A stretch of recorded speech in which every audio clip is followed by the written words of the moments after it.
Welcome to the Kintsugi Heroes podcast, where we share inspirational stories of everyday people going through different challenges and how they overcome them. Please be aware that the story you're about to hear may have moments of deeply felt emotions and personal experiences. If anything you hear has a triggering effect, please reach out to someone who can help keep you safe. If you love this conversation, please like and share it with your friends so we can continue to share more inspiration and hope to as many people as possible. Now, listen up for our next hero story.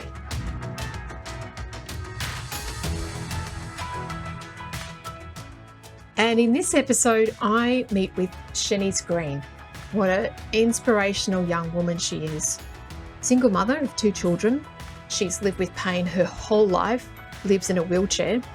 She's had 19 surgeries so far since childhood. It's a beautiful story. She talks about the journey through figuring out that she had a condition where she stopped being able to, function like all her friends in school, and the different events and periods spent in hospital as a child. And I love her warmth is just massive, her grace and her gratitude for life. It's really hard for someone who doesn't live in pain to understand what it's like for someone who does live in pain.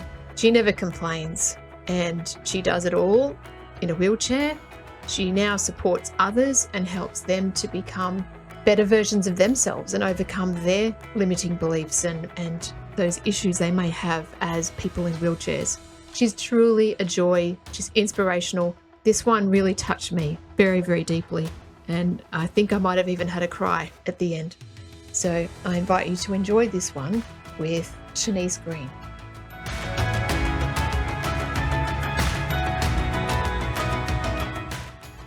Here we are, it's Kintsugi Heroes, and my guest today is Shanice Green. How are you doing today, Shanice?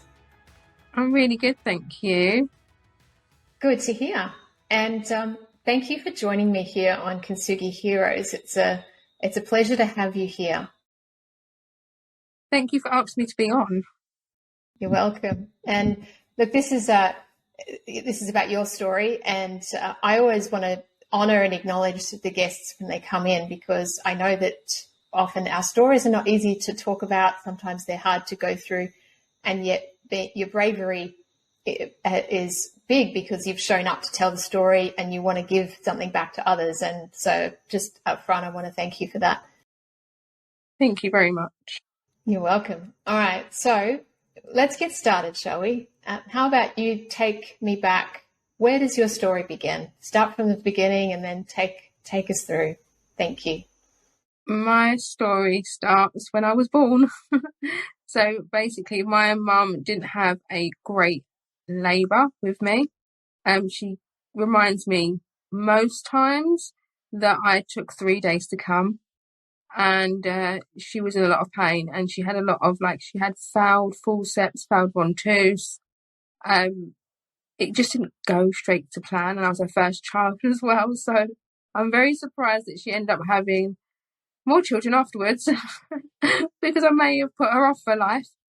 And then because my mum had failed forceps, the forceps burnt my cheek.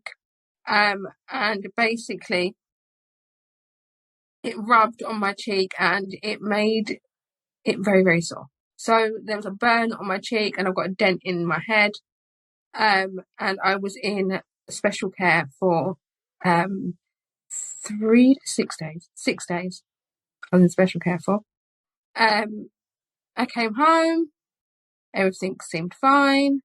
And then at the age of, I think, 6 months old, I developed a bowel condition.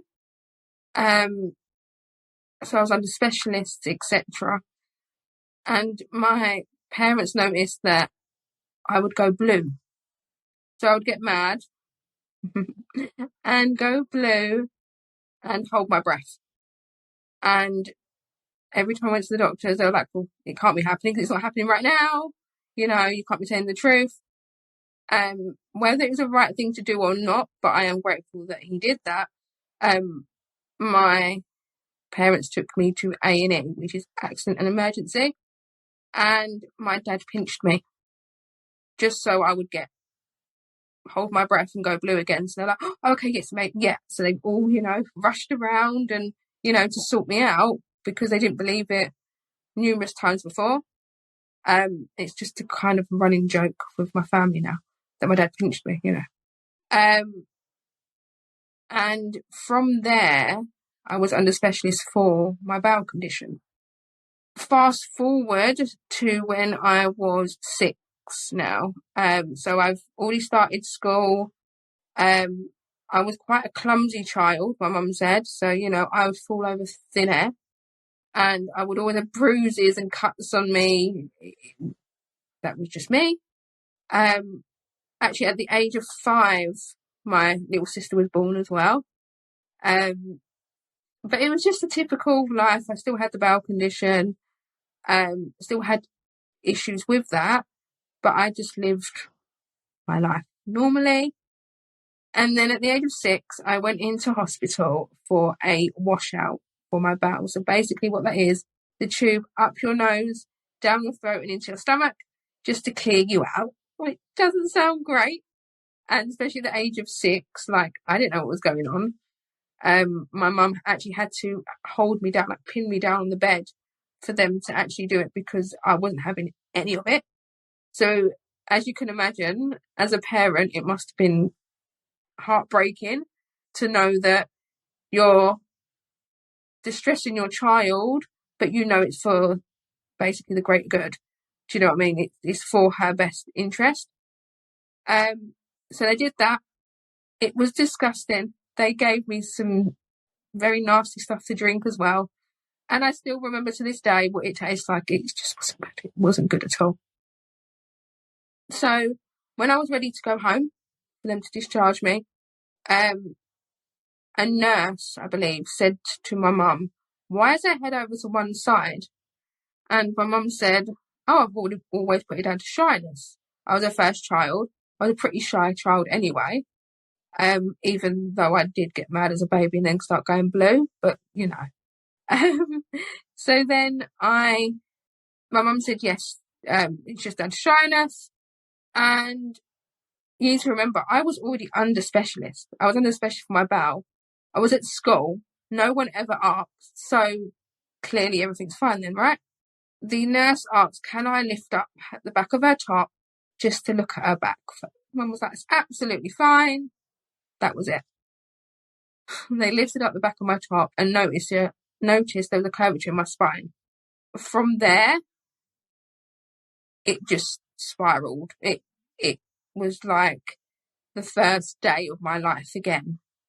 And it happened quite a few times throughout my life of journey. But from there, I was referred to the most amazing, spectacular, the gratitude for that hospital was amazing. Great Ormond Street Children's Hospital. And it's just amazing. It's absolutely amazing. Children from all around the world go to this hospital. I was then diagnosed. I had MRI scans, CT scans, X-rays, and I was diagnosed with neurological conditions. So I just had Arnold-Chiari malformation, syringomyelia, and scoliosis, which is the curvature. My parents were then told that if I did not have the first surgery, which was at the base of my brain, which is called a decompression surgery, that I wouldn't be here. The fluid, basically the cerebral spinal fluid that goes around your nervous system, gets basically stuck and blocked. So mine goes from the base of my brain all the way down my spinal cord. And they said if we don't get this flow in, I wouldn't be here today. Absolutely not. So that must have been a lot for my parents to digest. I was only 7 then, and I don't remember much. I was just a child, and I believe that children are just so resilient and just go with the flow and just like, okay, it's fine. They don't realise that, there is some mishaps that could happen and the complications that can happen from surgery, And I look back now and I think my mum had to sign a piece of paper, a consent form, with all these complications on it, and one of them complications was death. Like, that must be a lot for a parent to be able to do. So at the age of 7, I had my first surgery, which was brain surgery, and that was it. That was it. And then every 6 to 8 months after that, I would go into hospital again for further surgery.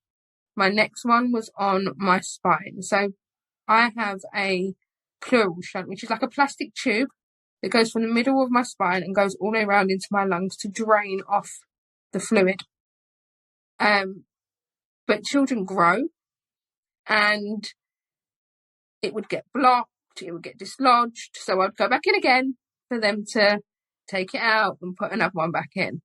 I like to say that they whipped it out and whipped it back in, but I'm just very crude and just straight to the point. Actually, when I was 8 or 9, because I was in and out of hospital, they noticed that when I was asleep, that the alarms would go off because I would stop breathing. So I had to have my tonsils and adenoids taken out.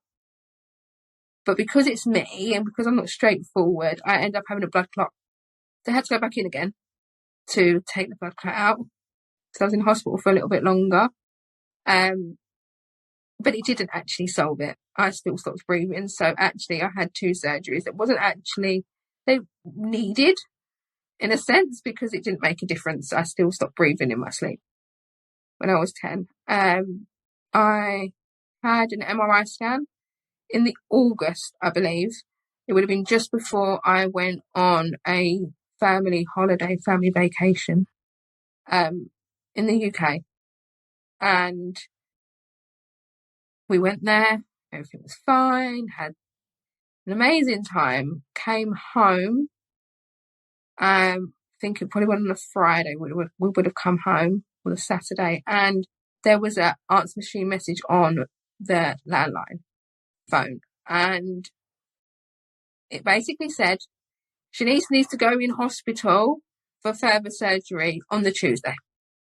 It was now beginning of September, coming up to the beginning of September, and I was due to go back to school after the break from the school holidays.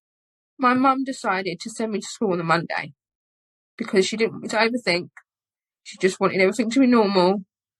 And my norm is actually going to school and then going into hospital, having surgery, coming home, recovering and going back to school again. That was just my life. So I went to school on the Monday. I actually remember what I wore. I actually remember it was like a black, like blazery type with like black skirt, and I was looking quite kind of good. We was allowed to wear our own clothes in primary school. And I went there, came home. My mum, of course, in that time was like packing, etc. for us, and went to hospital on the Tuesday morning. And then that's where it all started again. And like I said, when I was 7, it was kind of like my whole life restarted. This one, I didn't know what was coming. No one knew it was coming. I was just going to go into hospital to have the surgery that I had when I was 7, just to the base of my brain. And what happened was I had 4 operations, 4 surgeries in 6 days. So that's a lot on anyone's body anyway. I had a blood clot as well. So they had to take that out, so it was at the base of my brain as well. And I don't remember all this. I don't remember much of it at all, thankfully. I ended up paralysed from my neck down. I'm not paralysed anymore, which is absolutely amazing. But I had to learn how to do everything all over again. I was then in a wheelchair, and I remember the wheelchair they gave me in hospital to use. It was absolutely horrible. You could feel every single bump. When someone pushed you, you could feel every single bump. that was possibly there. You wouldn't even know a bump was there, but it was there. You could feel it. And I had to learn how to eat again, like feed myself, how to hold a pen, how to sit up again. I had to learn everything from scratch. It's kind of like if you imagine you do that when you're a baby, you know, your first toddler, and I've had to learn it all again. I have weakness down my left hand side, so my left hand and arm wouldn't work as much anyway, so I was just doing everything with my right.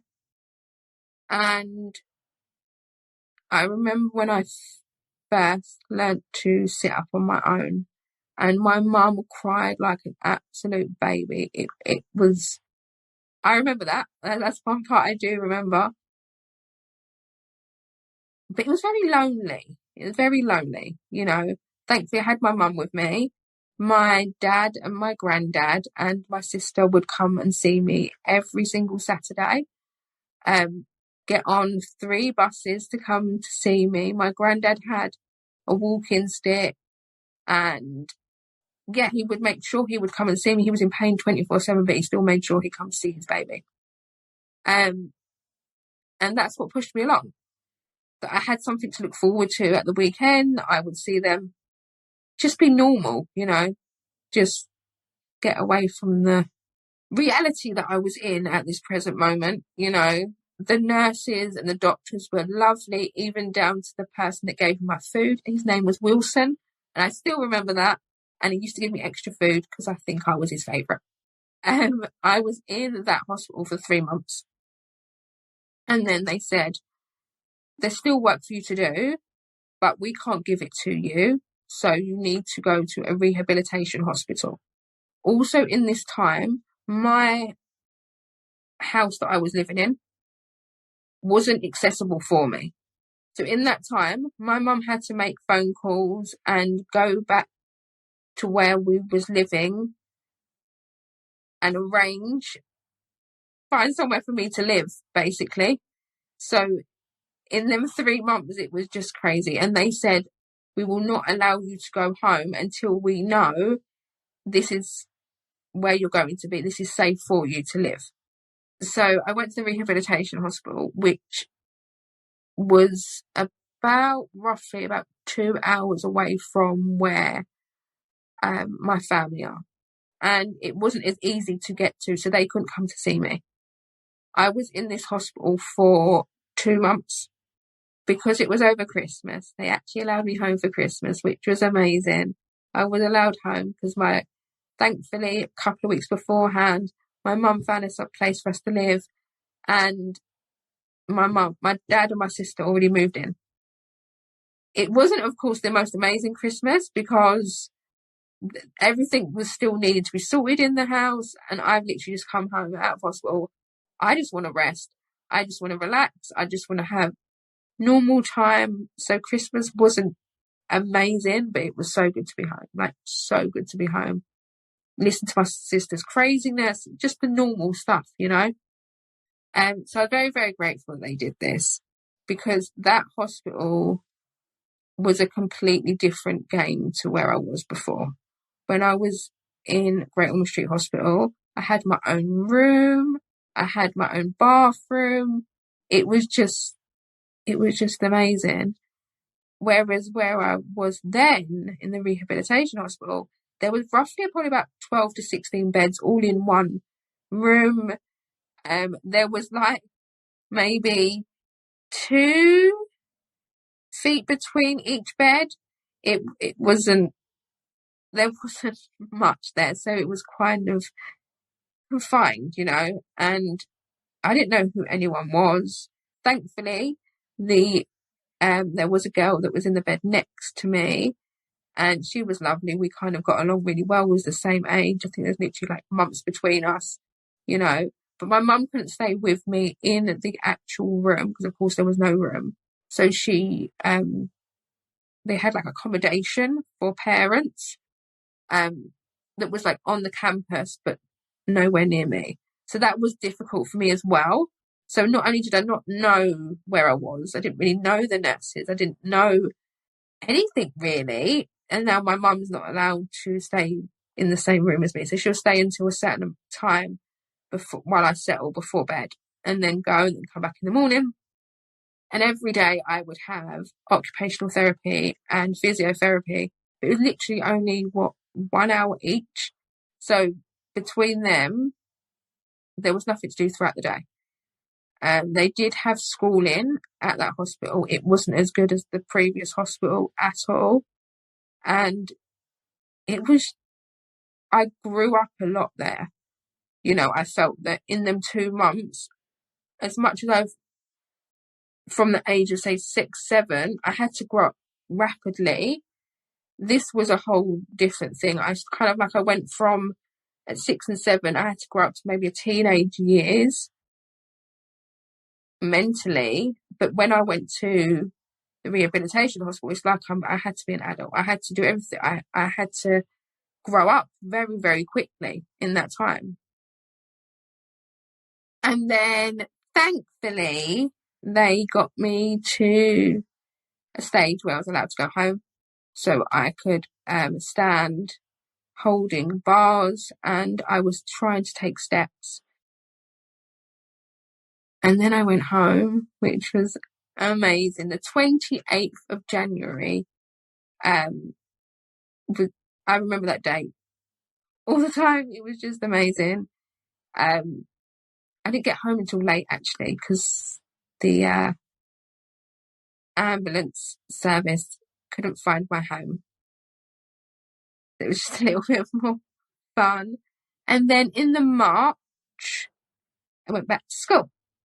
However, it wasn't accessible for me, so I had to work my backside off, basically, because they had stairs, and I had to get up them stairs. I was on the top floor because it was like the last year of school, and my mum had to every day try and walk up the stairs, and I used to stay up there. Everyone else used to go out to play or in the playground. They used to go down for dinners, and I couldn't. I was just stuck on the top floor until the end of the day, and then my mum could come and get me and walk me back down. But it was nice to have normality, Thankfully, I did pass school. I got through it.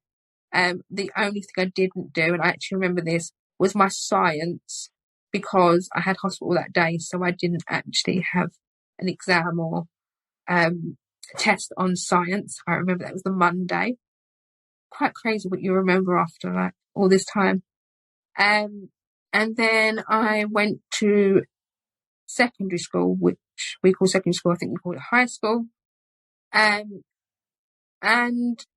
I was still in a wheelchair, but there wasn't many people from my old school that were there. So they knew the real Shanice. They knew the real Shanice. They knew who she was. They knew how crazy she was, and just, I was just their friend, But going to a new school meant that children weren't sure if to approach me or not, because, oh my goodness, she's in a wheelchair, so clearly I don't know how to approach her. And that was difficult. I remember on my first day, it's like a taster day, and there was this girl who said to me, they were doing big PE, sports and stuff like that, and gymnastics, and I was just sat there watching. And she said to me, I feel really sorry for you. And I'm like, why? She said, because you're in a wheelchair. And I was like, okay. I don't know how to take this, and I don't want to be rude. However, back then, I didn't really think how I think now of, she didn't know how to approach me, and she hasn't maybe seen someone that's in a wheelchair before and looks in a different light than I do. So then I was a little bit defensive, but I was just like, oh, okay, well, I'm fine. I've still got a mouth. I can still talk. The only thing is I can't do the sports that you're doing right now. And actually that's using energy, and I don't want to use energy. So I did that, but it was a time of my life that was kind of normal in a sense, because I didn't go into hospital for surgery. I did have a couple of surgeries, but they were just on my feet. I didn't have no major surgeries. I just had days off of school because of pain, because I'm in pain 24/7, or muscle spasms, and it used to just take it out of me. I remember me and mum used to time them. So when a muscle spasm happens, the muscle contracts. And one of the spasms that I used to have where my shoulder used to go up to basically my head, and it used to stay there. It didn't move. There was no way. My mum couldn't push it down. And my record was 4.5 hours. It kind of sounds silly now thinking about it, but it was just to get us through, this rubbish time, because it was hurting me. And what else are you going to do, And then when I got through school, I then went to sixth form, which is basically like further education, like college, etc. And that we finished, over in the UK, we finished school at 16. And then I went there, and then I was doing level 3 in health and social care. I did my level 2 in health and social care at the end of high school. And then I was doing my level 3 in health and social care because I knew that I wanted to help people. I love that. Like from a young age, I wanted to be a nurse, a children's nurse actually, and actually at Great Ormond Street Hospital, because, and then I realised once I got into a wheelchair that can't happen. And then I decided to be a doc. I thought maybe I'll be a doctor. And it just kept on changing. It was always to help people. And then I was doing the health and social care level 3. I was only there for a couple of months. And then I had to go in for surgery again. Because the shunt, the plastic tube, basically dislodged. It moved that much that it was embedded in my spinal cord. I don't know how it did it, but it was embedded with scar tissue around it. I don't know how I actually, carried on. But if I go back a little bit, when I was 15, I started walking in a frame, which meant that maybe people looked at me a little bit differently. They wasn't looking down at me. I am kind of a short person anyway, but they wasn't looking completely down at me. And they didn't notice it. So I would sit in a normal chair and they wouldn't realise until I stood up, oh, there is actually something wrong with her. So, the way that people would interact with me would be completely different to how they interacted with me when I was previously in a wheelchair. So I went in for surgery, came out of surgery, recovered, but it took a bit of time. So by the time I went back to education, one of the teachers wasn't great, and she refused to mark my work. So I decided, I'm doing work and you're not doing what you need to do, so I'm not going to get further along. So I dropped out. I regret that, but everything happens for a reason. And then at the age of 17, I met my children's biological father. My mum and my dad were going through a breakup, and I had to get away. I felt like I had to get away, so I moved up with him. He did lie about his age, and there was things that I know that if my mum and dad weren't going for a breakup, we wouldn't have been together, because it wasn't correct. It wasn't right, but I thought I had to get away. And then at the age of 18, I fell pregnant with my first child. And I always knew I wanted to be a mum. Like, my mum even said to me, I didn't think that you would ever meet anyone, ever have children. I thought you'd be with me forever, and I was really, really worried about your future. Now, she could say it to me, but of course she couldn't say it to me before. So I had my first child, my little girl, at the age of 18. in the September. And then in the November, we lost my granddad. And that was another turning point in my life. Previously to that, maybe a year or two before that, my mum said to me, we were driving, she said randomly, when granddad goes, don't leave me. And I said, I can't promise you that, because he was my absolute hero and he helped push me along. And as much as I had the rest of my family, I didn't know I could cope without my granddad.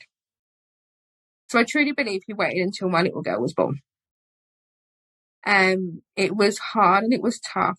And the day he passed away, I couldn't even hold my own baby. I didn't know what to do. It was just quite a whirlwind craziness time. And then I decided to get through it, which wasn't the best thing to do. I look back here and I think, why did you do that? I decided, I know, let's get married, okay? I was going to marry the guy that lied about his age, that also hit me a few times, but I thought that was right for me to do. Just for the grieving process, I think, just to have me something to focus on. Then so I lost my granddad in November, and then in the April we were supposed to get married. I went for surgery in the February. It was very crazy, very, very crazy. Got married, got all that done. Don't really remember the day, but there you go. And then I was told by the surgeon that there's not much else they can do for me.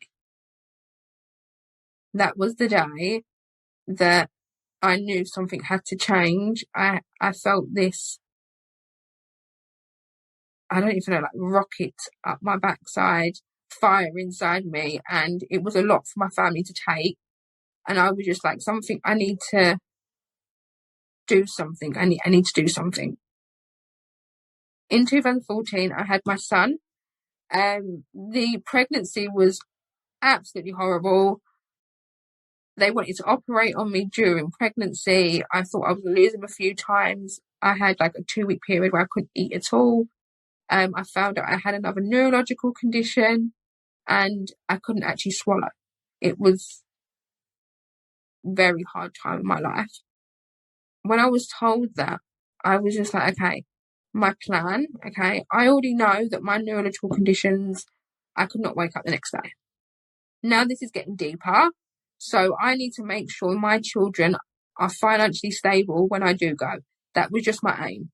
That was just my aim. That's what I had to do. I felt inside of me. Anything else that happens, great, but that's all. I didn't see my future. I just knew I had to do something. Sorry for the interruption. This is Ian Westmoreland, the founder of Kintsugi Heroes, and thank you for listening to this story from one of our amazing heroes. Our mission is for these stories to provide hope and inspiration to people experiencing life challenges, and to also educate the broader community on how best to provide support. If you would like to help us to continue to produce more hero stories and cover more adversity themes, we would welcome all donations. These can be made via our website, kintsugiheroes.com.au. The donate function is at the bottom of the homepage. We'd also welcome any feedback. You can email me direct using ian@kintsugiheroes.com.au. Now let's get back to the story. So I started working from home. It was a network marketing company, and I thought, okay, maybe that's the route, because I can't go to a typical work, if that makes sense, job, working a 9 to 5, because what employer is going to say, well, okay, Shanice, you can have a week off or a month off because you're in chronic pain, or I can't lift my head off the pillow in the morning. They're not going to do that. But I have to make sure my children are okay. So that I did that for a couple of years. And something inside of me it wasn't what I wanted to do. I wanted to be a nurse when I was younger. I did my health and social care. I also, in that time, I forgot to say, I did my introductory into teaching as well. My granddad actually paid for me for me to do that. And this wasn't what I wanted to do.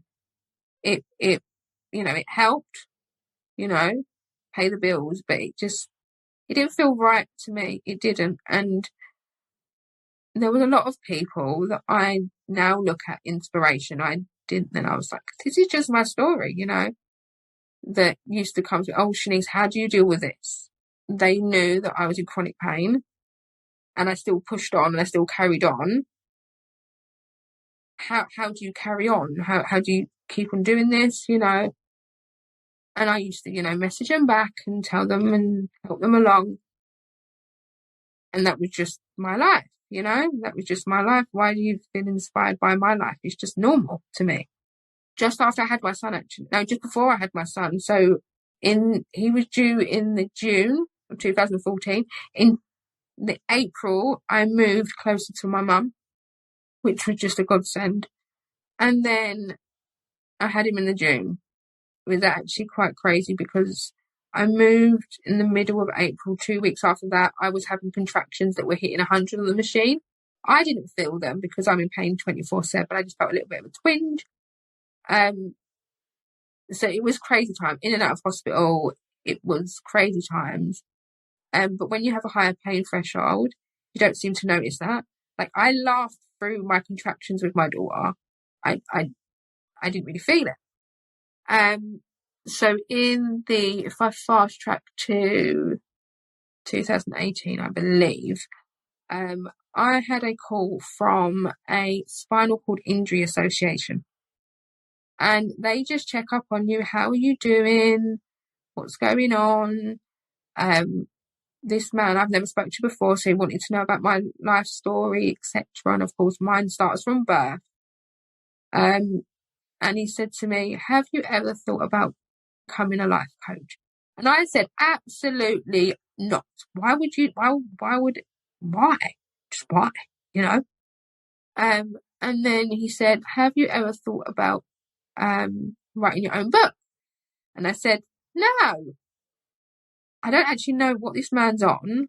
Like, he's talking a little bit crazy and he's being inspired by my story. And I don't understand why. Like, surely he's works for a spinal cord injury association. He must have heard this story lots of times, Clearly not. And he said, would I ever become a mentor for them? So basically, a mentor is just to help people that are going through spinal cord injury, maybe just been diagnosed with something and don't really know what path to take in life and how to carry on. It's just about talking to them once a week and, helping them along. And I said, right at this present time, no, I can't. I put on my vision board that I put a microphone on it, okay? So I was like, we're going to talk about our story, aren't we? We're going to do it. That was actually previously to I spoke to the man. So I knew inside I wanted to do it, but I wasn't sure. That was the end of this December. And I got a message from someone a couple of weeks later and said, would you become a guest speaker at a women's empowerment event? I was like, I put it on the vision board. Like, now I'm scared. I don't want to do it. Why would you do that, Shanice? All the questions went through my head. But of course I said yes, because I can't say no now. I've just done that, They wanted me to do it in the February, but it wasn't accessible for me. So they wanted me to do it then in the November. And then after I had this call with this man, like on social media, etc., things kept on popping up about becoming a life coach. And I was like, stop it. Just go away. I don't want to do it. I don't want to do this. I don't want to do this. And it kept on popping up and up for about a good maybe 4 months. I was like, got to August and I was like, okay, do you know what? You're not going to leave me alone, are you? So I decided to go for it and I did it and I got my qualification and I thought, okay, now you're going to leave me alone. And I was like, what do I do with this? I don't actually know what I'm doing with this. Like, I don't know what I'm going to do with this qualification. And I worked with someone, I offered them work with me for free. Yeah, so I said, okay. She came to me actually and said, I haven't spoken to you in a while. We were just friends on social media. I've been going through some stuff. And I said, oh, I've done this as well. And she said, yeah, I wouldn't come to anyone else. I said, about what? And she said, I've had health problems, and for the last year I haven't been out of the house because if I go out I have to use a wheelchair, and I felt self-conscious about doing it. So I said, well, I was going to do this next year, but I'll offer you to work with me for like a month for free, and just to build my portfolio and see if it's actually for me, because I still had no idea. I'm so pleased I did. Like, it makes me smile even just think about it now, and I think, why didn't you do this before? Within 4 weeks, she sent me a photo of her out with her children and out with her husband in her wheelchair. And I was just like, wow, I don't know what I said. I can't actually tell you the steps. I have no idea. I didn't even write anything down. I just went with the flow and just went with it. And that was the point in my life. And I was like, this is it. This is it. This is why I was put on this earth. I truly believe that we are all put on this earth for a reason. And that was my reason. That was my calling. This is for me. And whether I think my story is inspirational, whether I think that I'm amazing at what I do, clearly there's people out there that do feel this. So let's just do it. And let's just do it. And I did it. And it was the best decision of my life. Like, completely. From there, I have introduced gratitude into my life, and that helped a lot. So the network marketing introduced me into personal development, which is now where I am now. Is just absolutely crazy. I left my children's father, and I felt strong enough inside. Yes, I'm still in a wheelchair. Yes, I have issues. Yes, I'm in pain 24/7. But even my mum said to me, she said, you're actually smiling. I knew you were smiling anyway, but actually from the core, I can smile from the core.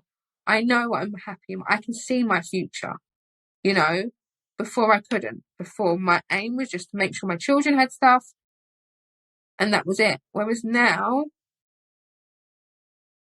yes, okay, of course, it's still the same. My health has got a lot worse, but that's okay. That's okay, because yes, it can take me tomorrow, but I know I'm happy, and I know that I can just see my future. I can see it. I don't know what's going to happen in it, but I can see tomorrow. Does that make sense? It makes so much sense. I haven't wanted to interrupt you at all, Shanice, because I'm just so captivated by you and your story. And for those people who are listening to the audio, Shanice has the most beautiful energy and this glow, and her smile is just massive. It just lights up the room, and she truly is so happy. And I had a couple of questions as you went along, and then I think you answered one of them. I just want to go back a little bit in your story to the point where the surgeon told you and your family. Is this when you were 17, where he said, there's nothing more we can do for you? In other words, we can't do any more surgeries. Was it that the age? Was it 17? I think I was 19. He said that there was only one more surgery they can do for me. Mm-hmm. And yeah, that was tough. What does that mean? In other words, we can't do any more drainage, or we can't move the shunt, or we can't, because there's only a certain amount of surgeries that, like, different surgeries you can do for my conditions. Mm-hmm. And where, of course, you've had more surgeries, the more scar tissue build up. Right. My surgery when I was 18, they had to literally cut away the scar tissue because there was so much. Mm-hmm. So the complications, there's already complications in these surgeries, is a lot higher. you know. But Okay. I'm still here. You are. Yeah. I am. And I literally had like monitoring in my brain last month. So I've still, they've like, yeah, it's growing back. My hair's growing back. But yeah, I had that last month where they put like a probe into your head, like they drill into your skull. And I was like, oh, that's nice. And then they put a probe into your head and just monitor, put you up to a computer and monitor you and see where the pressure is, because I'm not feeling great at the minute at all. But touch wood, I haven't heard anything, so hopefully good news. You know, no news is good news and all that. But yeah.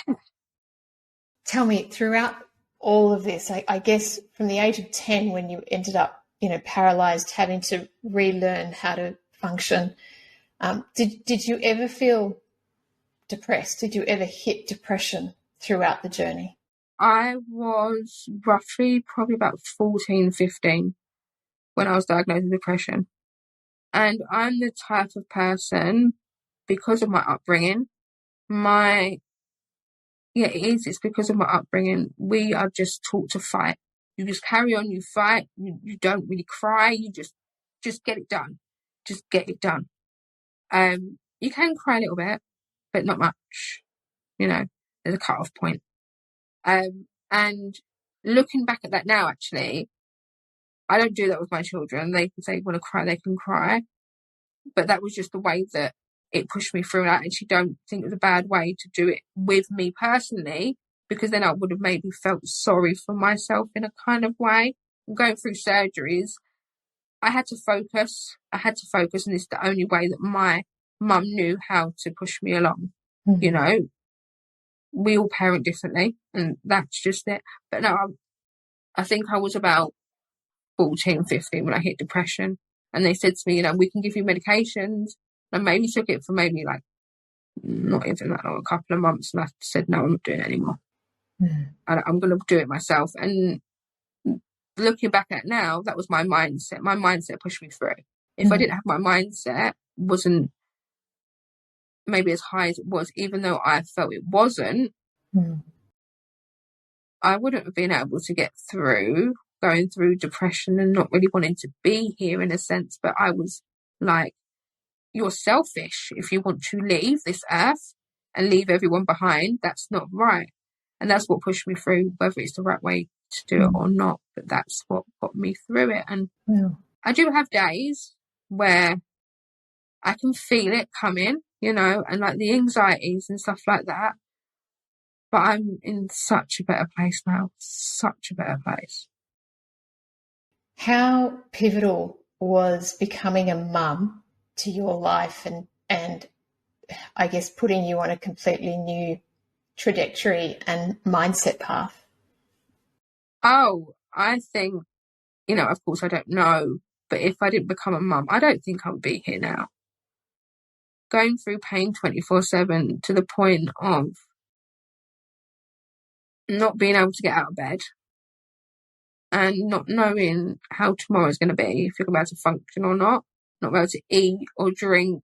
Like, there's so many things that I go through on a daily basis that take things out of me. Like, but now it's 9:22 in the UK. By probably about 11, 12 o'clock, my energy would have gone down and I probably won't even want to move, So yeah, I do think if I didn't have my children, they'd like push me along and drive, just smile at me every day. They need me. They need me on this earth. They need me to push them along, and they are the most amazing children ever. I'm so proud of them. My daughter goes through so much. I've had to fight for her to even see doctors, and I know there's something, but no one's listening, and I will carry on fighting and I will get to the end of it. That's why, I teach them every single day. They do their gratitude every morning. They do their affirmations, They started doing yoga a couple of years ago in the evening, and they're just happy children, maybe when I first fell pregnant and I first had my daughter, I was so like, oh my gosh, all these parents are going out and bringing their children to soft play, bringing them here and here. And I physically couldn't. And I felt bad for that because they couldn't do all them things. But actually, looking back now, it's not a bad thing. You know, my children had to tidy up. I remember getting told off basically by a midwife. Oh, your child can't be tidying up from like the age of 3 for themselves. You know, they have to be children. And I was like, yeah, but then if they don't tidy up, then I can't get through. I'm in a wheelchair. I won't be able to get through like all their toys on the floor, you know. But I believe it's helped them. And I don't think I did wrong by them being a little bit more independent, you know. I love what you said earlier when you had your son and then you realized that you had to create something for your children in the event of, you know, when you leave. And the way that you speak about the work that you do and then finding your purpose and figuring that out. I was doing the sums and I was going, wow, your son was 4 and, you know, how old you were. And I was like, do you know how lucky you are to have figured out your purpose at this point? This is because I know so many people, business people, those that have run successful businesses, they're in their middle stages of life and they're still not figuring it out. And it is a gift, I think, when you figure that out, and it definitely makes everything easy. And I'm really happy for you that you found this gift that you were born to do. And it makes sense given where you've come from and the things that you were interested in when you were a child, the nursing, and then all the courses that you did. So I'm really happy for you that you've got this vocation and this channel by which you can serve others. And it must just light you up when your clients, you know, have the wins they do. It's absolutely amazing. Like, one of the ladies that I work with, she's actually a family member of mine, and she came to me, she's like, I need you. And I'm like, what's wrong? I don't know, like, she's my older cousin, okay? She's my older cousin. And she said to me, you know, I'm going through these problems. I think it's anxiety. I'm not sure. The doctors want to put me on medication. I don't want to go on it. This is basically my life, like, until I accept the medication from the doctors. I want to try this first. And I said, okay, like, that's my big cousin. I felt honoured, you know. It's just amazing, like the process and the journey. And, you know, there was more things underlying that we had to work on, you know. But if you would have maybe after a year, like, or so, maybe a year or 2 ago, you saw her then and her confidence now, and it's just amazing. It is just amazing. And it's kind of like, I was talking to another client of mine and I said, you know, thank you. I said, thank you, you know, because my clients, not only have I helped them, but they've built me up as well, my belief in me, you know. Am I where I want to be in belief level? No, I'm not, you know. And there is times I think, because I just go with the flow, okay? The way that I work, I go with the flow. I don't have any scripts. I don't have things that I want to work on this week with them because of what they said maybe previous week, you know. I just go with the flow because I believe what comes up is supposed to come up that day, you know. And I made, like, at the beginning, I thought it was a wrong way to do it, but that just worked for me and it works for my clients. I'm not for everyone, you know. Not everyone they want to have structure, and I don't like structure at all, you know, but that works for me and that works for my clients. And now I'm at the point in my life, I'm like, no, we're not going to do it maybe the other way that other people do it, because then I'm not them, you know. I'm me, and I'm going to do it my way. And my goal now, yes, okay, to make sure my children are financially stable when I leave this earth. But imagine, you know, when I see it, sounds crazy, but I'm going to say it anyway, because I'm a little bit crazy, being up in heaven and being able to look down and someone says your name and someone goes, yeah, I know that lady. She changed my life. Or she changed someone else's life that I know. Like, that is my goal in life, you know, like that would just light me up and just, you know, all day from up there. Beautiful. Oh, you're making me well up. Okay, couple more questions before we finish up. I so love this conversation. I'm so inspired by your bravery and your strength and your heart that, through your whole life journey. What has been one of the biggest things to get you through? You've mentioned your mindset and how tough you are, and that's really evident. What else has helped pull you through and get out of, I guess, the challenge? Even though you still have challenges every day, Yeah. but what has pulled you through apart from your inner strength? Apart from my inner strength and my children, my children, 110%, my children need me. They might have a bad night, of course, like they're a lot older now, so like they're 8 and 10. But if they've got like, my daughter has asthma on top of, maybe she has a cold and her asthma kicks off, and she's coughing through the night. She's gonna need me to get up. She's gonna need me to push, or maybe I can't get out of bed. Okay, so she has to come to me, and we have a cuddle, And actually going back to that, actually, that reminds me that not only was I told by the health visitor for making them tidy up, it was things like, okay, what happens if your child falls over? I'm like, unless they broke their leg, they're going to have to come to me. From them, I can comfort them. I can't get to them, so they have to come to me. And I felt really bad by saying that, but it's very true. We all adapt differently. We all adapt to life differently. No, there's no cookie cutter way of doing things. But also my granddad, and my mum, I had an amazing support system as a child. Because of course my granddad's not here no more. But what it was, I remember once we would say feel sorry for it, but it wasn't that. I kind of had enough. I was driving home once from hospital with my mum, and I was just like, I've had enough. Like, this life, I've had enough.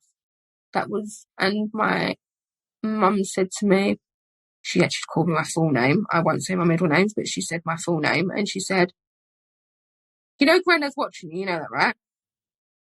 I was like, oh, okay, I'm sorry, I didn't mean it. Like, the thought of my granddad being disappointed in me. Like, I know if I leave this earth, I'm going up there with him, and he would cuss me for the rest of my life. You know what I mean? So I was just like, no, that's cool. I want to make him proud, but I also don't want him to be disappointed in me and be annoyed with me. So, yeah, like, to the point of, like, when I felt pregnant, I rang my granddad. I was like, Granddad, I'm pregnant. Is that okay? And he went, it's there already, isn't it? I'm like, yeah, it is, but I'm just saying, is that okay? I got my first piercing on my lip when I was 14. I was naughty. I was like 14, 15. I was like, Granddad, am I allowed to get it? And he's like, just don't come to me if it gets infected, okay? Yes, Granddad.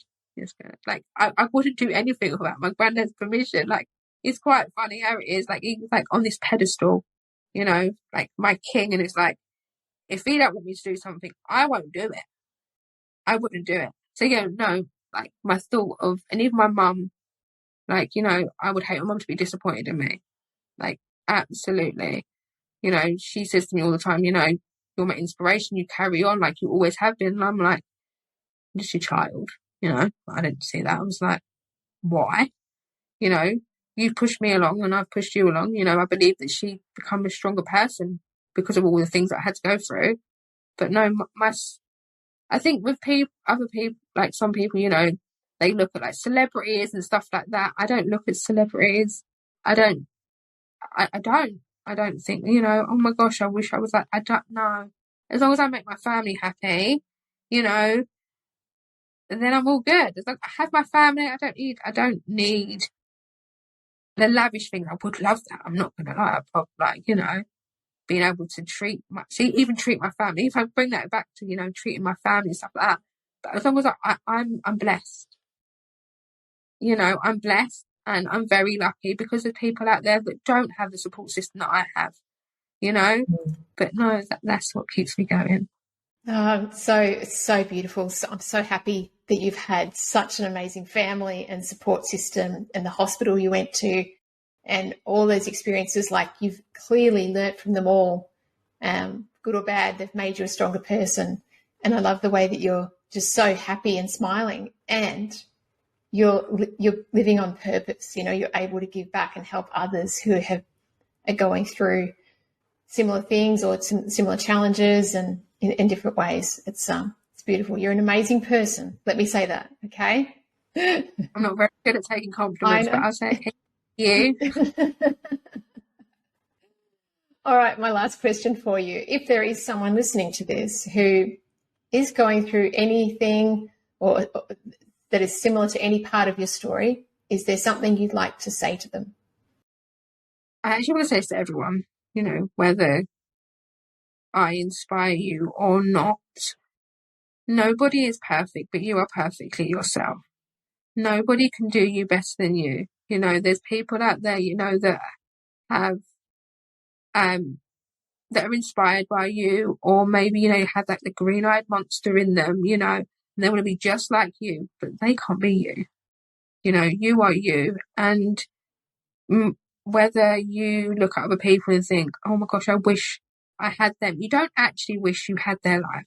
You don't actually want their car, their partner, their children. You want your own life, you know, but take their life to inspire you to carry on pushing, rather than saying, I want what they've got. You want your own.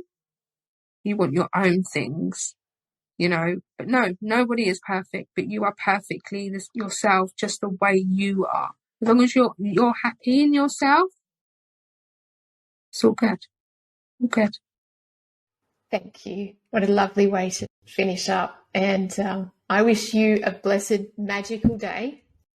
And I hope that when you do hit 11 a.m. or lunchtime, that you find a little bit of spark of energy when you think about this conversation and how many people that you're going to impact by sharing your story. Because I can tell you there'll be a lot of them. And I'm really, really grateful for your heart, your openness, your vulnerability, and everything that you've given to us. Thank you so much, Shanice. Thank you too. And yeah, you're on the other side of the world, so you can go and get ready for bed. We hope you've enjoyed this episode of Kintsugi Heroes. Please like and share the show to your friends so we can get this out to even more people. If you have a story you'd like to share with us, please reach out using the contact details below. Join us next week for our next hero story. Until then, keep being you, and remember that we are all heroes in our own unique way.